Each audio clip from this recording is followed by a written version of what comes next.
This is actually the three-component model. This was in 1900s. So where it included health instructions, health services, and helpful school environment. So these were all the three things which were involved in the school health program. This was in 1900s.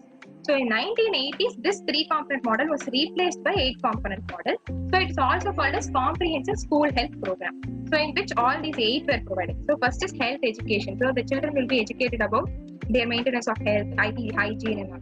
Physical education, where they'll be involved in some clinical skills and also they can socially develop those and they'll be stress relief. So that for physical education is provided. Then health service, where prevention and treatment services or any other treating of any medical conditions and all they're providing. Next is the nutrition service, providing food to the children at affordable prices, and also education about the nutrition, whether what to eat, what not to eat, and also they were also included. Next is counseling, psychological, social services. The children who require counseling, so they were also how to involve in the society, how to be in the society, how to interact with the peers. So those things and all were involved in this eight-component model. Next is health school environment. That is inner as well as outer health. How to keep it clean. That was also taught.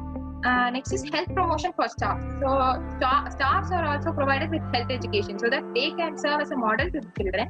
And next, the last one, that is parent and community involvement. This is the most important thing. In order to provide all these, so the parent as well as community involvement in the program is also very important. So these are all the eight-component model. So it is also called as a